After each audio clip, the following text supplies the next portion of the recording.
satu saksi yang disebutkan dalam dakwaan yang disebut menjemput Meli tengah malam itu membantah peristiwa itu. jadi biar enak ya.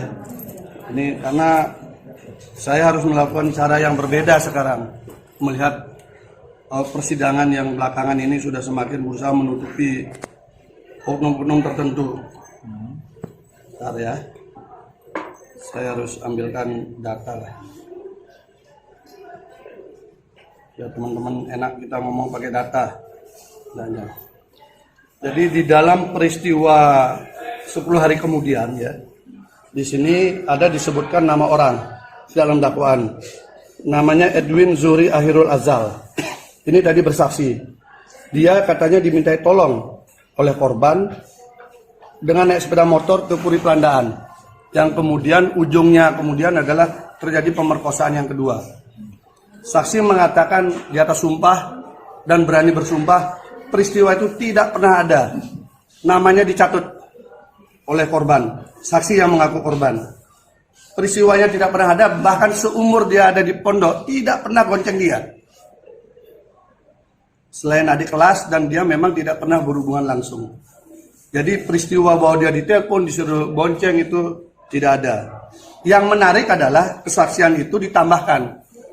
Sebelum dia bersaksi, dia didekati oleh mantan saksi yang lain dari kelompok yang lain yang menjamin yang bersangkutan untuk memihak ke sana. Lalu dia disuruh bersaksi memihak ke sana dan dijamin akan bisa dilindungi LPSK. Tidak hanya itu, di sidang juga tadi dibuka dialognya, percakapannya. Yang bersangkutan disebutkan bahwa si saksi cerita bahwa dia bisa mengatur nanti dengan Kajari kalau dia untuk tidak dipanggil. Faktanya adalah yang bersangkutan memang tidak mau dipanggil. Fakta, sehingga kami meminta untuk dihadirkan. Faktanya ya. Jadi peristiwa ini menurut kami sudah menjadi rekayasa struktural. Karena dari keterangan saksi saja bisa menyampaikan begitu. Udah kamu jangan bersaksi. Kalau kamu bersaksi menguntungkan, kita akan atur biar dilindungi LPSK dan sebagainya. Jadi cara-cara ini kan cara-cara yang sebenarnya bagian pada obstruction of justice ya. Tapi sudahlah. Tapi yang penting sudah terungkap di persidangan. Dan saksi yang lain juga mengungkapkan. Ada 2 saksi yang mengungkapkan dengan bukti otentik komunikasi bahwa saksi korban pernah berhubungan intim dengan orang lain. Siapa itu, Pak? Nanti itu karena sidang tertutup kami tidak bisa ungkap, tapi bukti otentik itu dibuka, dilihat oleh JPU, dilihat oleh majelis hakim dan dilihat oleh kita. Komunikasi itu ada melalui medsos, gitu ya. Berarti ada. Si yang korban itu sebelum terjadi ini sudah ada indikasi. Sudah pengakuan dari yang diajak berhubungan itu. Plus ada juga saksi yang kemudian teman baiknya yang diajak itu mengakui juga mendapatkan hal yang sama. Berarti cerita yang sama. visum yang terdahulu bisa diragukan itu, Pak? Nah, kita nggak lagi ngomong itu, benda tumpul nggak jelas. Tapi yang pasti kita berpijak pada kesaksian. Jadi saksi yang tadi 4-4-nya adalah saksi-saksi yang sudah meratakan keseluruhan dakwaan. Tetapi yang membuat kami kecewa pada hari ini adalah sejak awal kami mengharapkan hadirnya saksi yang dibalik semua kasus ini untuk mengungkapkan motif. Sudah dipanggil oleh JPU, tetapi kemudian tidak mau hadir dengan 3 alasan. 1, karena ada hubungan keluarga, hubungan tiri. Kemudian yang kedua, karena sakit, berlapis ini. Sakit. Dan yang ketiga karena dia juga membuat laporan polisi tahun 2021 yang ada kaitan dengan kasus ini. Oh, berarti intinya dari ini semua itu ada dalangnya ya? Kita ingin membuka motifnya kan, karena saksi ini ada di BAP. Saksi ini ada di BAP. Kami sangat kecewa.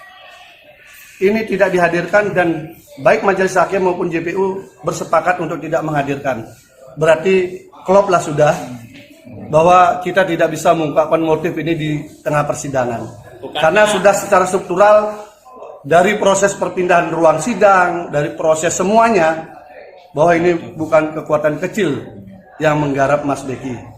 bukankah namanya persidangan itu untuk Mencari kebenaran material. kebenaran tentang Betul. fakta yang ada kan? Makanya kami ajukan keberatan tertulis bahwa persidangan ini tidak fokus lagi mencari kebenaran material, tapi sudah muncul upaya untuk menutupi oknum tertentu agar tidak terungkap motifnya.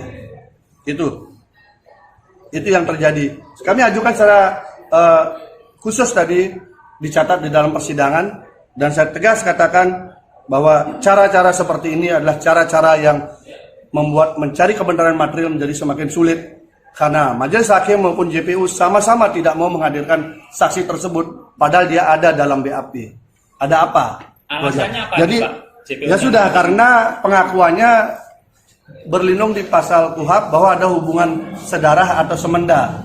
Tapi kami katakan, kami buktikan dengan alat bukti KK, hubungan suami istri dan sebagainya dari Pak Kiai sudah kami ajukan. Sementara dari sebelah kan tidak ada. Kami sudah minta, kalau itu hadirkan dong kakaknya, kalau memang ada hubungan keluarga. Atau uji di dalam sidang, dokumen-dokumennya, kan begitu. Tetapi tampaknya sudah ada upaya untuk melindungi itu semua. Berarti memang saksi ini adalah saksi yang luar biasa untuk semuanya, untuk mereka-mereka itu. Saya nggak tahu persidangan berikutnya ini hanya seremonial atau tidak. Itu jujur aja, dengan melihat tidak ada semangat untuk mencari kebenaran material, saya jujur pesimis melihat persidangan ini selanjutnya. Karena diajak mencari kebenaran material sama-sama nggak mau. Itu aja. Kalau sama-sama penegak hukum yang benar kan, ayo kita bareng-bareng cari kebenaran material. Apa sih yang terjadi? Harusnya begitu.